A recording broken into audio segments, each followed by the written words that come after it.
Hello and welcome to Salt, everybody. Thanks for joining us. We are here today live, even though we've had great personal injury. Miranda has twice injured herself in the course of her homemaking duties. Yes, well, probably actually it was when I was fixing Aspen's hair this morning for church, and so I burnt this thumb with the straightener. And then at lunch, I was fixing her lunch. Well, I was fixing salsa for lunch, slicing and dicing tomatoes and onions, and I cut my thumb. Yep. I'm on both my thumbs, both of them. Don't you have Both some are- skit? I There's burnt my two pinky. burnt pinkies. Yeah, I I got was thinking two that. owie Surprised you thumbs. remember that. That's fine. That's pretty good of you to think of that. I was thinking of it, and I wasn't going to say anything, but you thought of it. There was a man with two burnt pinkies. Very nice. Yes. Oh, so that means nothing to you, but it's an inside joke to all three of us who do know what the skit is. But yes, so soldiering on despite her injuries, here comes Miranda to give us the message of the day. Yes, Despite having to deal with great couches that emotional trauma of other teenagers. no, couches that were made for tall people. Which is Well, why I sit yes. here I did feel like bad this. for her. She had to drive some girl to go break up with the guy. And like I in the car did. by herself. I mean, seriously, like, there's a first time for everything, right? I'd have never thought in my entire life I would do something like that. Yes. But no, Aspen had a couple friends over yesterday, and one was in the process, or she just really wanted to break up with her boyfriend, Yeah. and then her family wasn't home to take her over there, and she was had to be done right now, and Can't she put had those things already off. well, she had already Boom. told him she was going to bring him his box of stuff. Yeah. And well, then on the way over there, she's like, "Oh, do I have to do it right now?" I was like, "Well, you wouldn't, except that you said you were Going going to, to, and yeah. so now we have to do it." Yeah, Dealing with no, teenage drama still no, in our lives. It's kind of yeah, interesting. it was So it's interesting been a week, that's for and sure. Yeah. emotional, and Yeah. yeah, I felt really bad for her, felt bad for him, but Yeah. I was just the driver. So, That's all. yeah. I was the driver. Anyway, it's Yeah. been quite the week, but so here we are, moving on through all that to bring you today's message. Yes. Okay. So I have a friend who recently her father was diagnosed with cancer, and it's a very sad, stressful, upsetting time for her, and she would like to take this time especially to tell her dad how much he means to her and has always meant to her because like a lot of people, they tend to live their relationship with each other more on the surface. And this is not unusual. It's, because he's pretty uncomfortable with deeper emotions sometimes. And then most of us just go on from day to day living and don't really include deep emotions in our daily living. But it's kind of like those things where there's times in life when, you're just kind of passing by someone and you stop for a moment to exchange pleasantries, and you think that they said, oh, or are going to say, hey, how are you? And they don't, they say something else, and you just mindlessly say, fine. And then all of a sudden you realize that that wasn't the answer to the question. It creates this awkward moment, but it's us as humans just living kind of on the surface. Yeah, Yeah, yeah, that's true. Yeah, times yeah. where you'd say to strangers, like later, later, love you too, and you're like, what? Wait a minute, and things that are completely out of context or that dreaded, somebody's waving at somebody else and you think it's you and you wave Oh, back and it's like, yeah. yeah, Yeah. yeah. Yeah. Kind of awkward. So anyways, God wants to live his relationship with us not on the surface. He wants it to go deeper than that. And it can be uncomfortable for us to take our relationship with God deeper than the surface.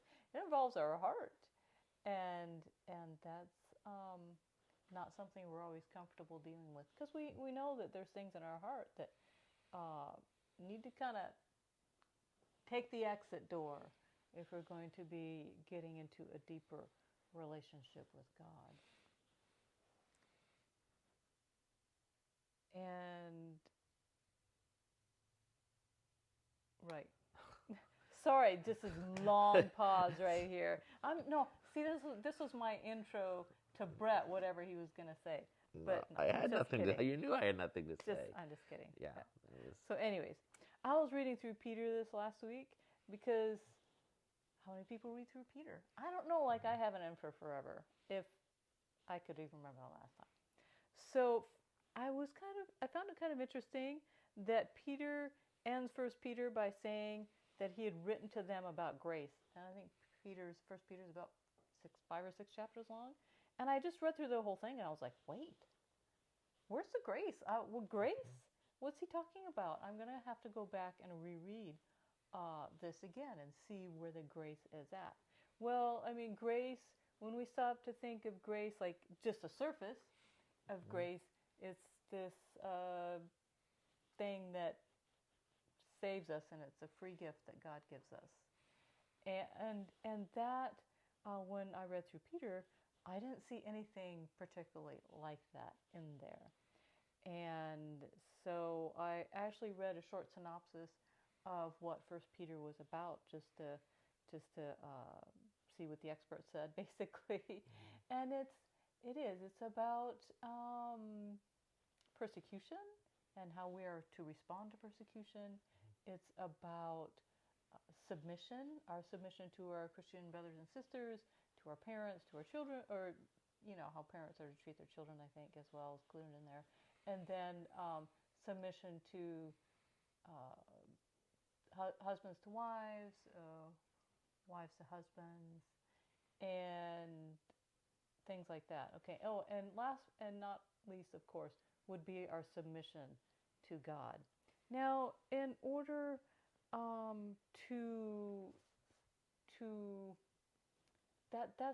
how is that grace, right? How is that grace?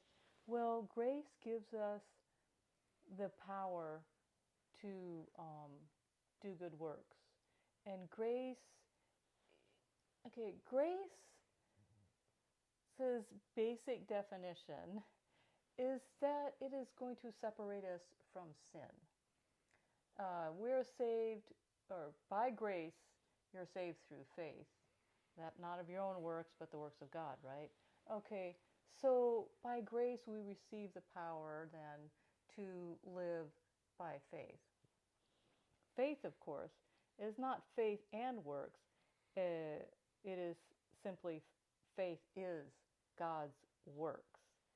And so the grace I'm talking about here is so grace separates us from sin. Grace is a free gift that saves us. Well, it's like being in a burning house. To be saved from that, we are taken out of the fire, right? Okay, so to be saved from sin, we must be taken out of sin. Or you can't call us saved from sin or delivered from the consequences of sin, because if we would have stayed in the burning house, we would not have been delivered from the consequences of being in the fire. Neither are we delivered from the consequences of sin by grace, unless, of course, we are taken out of that. We are separated from that. And this is how we get into that not living on the surface of our relationship with God. And so yeah, when all these things come along, like persecution comes along, it is a opportunity to become separated from sin, to be, instead of hating the person, instead of smacking them down, or something like that, the persecutor, instead we are to love them. We are to separate ourselves from treating them unkindly and treat them as Jesus would want us to treat them. And that is definitely not living on the surface. That is living a much deeper relationship with God. And so that of course requires a submission to God, and that is how we live a relationship with God that it's full of grace the free gift of salvation to us that we did nothing to earn, but that is what grace does for us. What salvation does for us is it separates us from sin and its consequences. Okay. Well, I really Sorry, thought you were way talking more about... than I had in here. No, I'm sorry. I thought you were talking about more like, getting into a deeper relationship with God. Because that's, that's just in human nature and going through life. Having deep relationships with people it's difficult, and it takes, really, time to build relationships, to, deepen relationships. And you only do that by experience, by spending time with somebody and having experiences with that person. Right. And it's the same thing with God. It's the more time you spend with God and the more experiences you have with God, the deeper the relationship becomes. Right. The more often we submit to Him in whatever the situation is that deepening of the relationship, our experience with Him.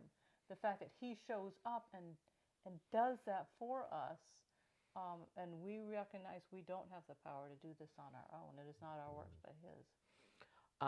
Yeah. It's just that it's not like in any relationship, it's not always going to be that, where you submit. It's whatever experiences you have with God, success, failures, back and forth, everything happens. Yes. And we learn just as much in our failures, if not more, than we do in all of the successes. So, when you look at it, try and your relationship with God, you look at it from a perspective of just how we have relationships and connections with other people. It is important to spend that time, with God, to make time. Because think about how hard it is to make time for friends and family, and it's the same with our relationship with God. You have to, and most people know this. You have to make time for the things that are important. But I think another thing that's difficult for many people in any relationships with other people and with God in a spiritual relationship is allowing the love of another person, to really, make its way into your heart and into your, deep places. Can you trust that? Can you trust it? Mm-hmm. And the more experiences you have with God, the more times we do actually learn, through those experiences that when I, choose to let God, take the reins, when I choose to let God do what, He says He's going to do, we build more and more trust, and not just trust by a thought, but also trust by experience.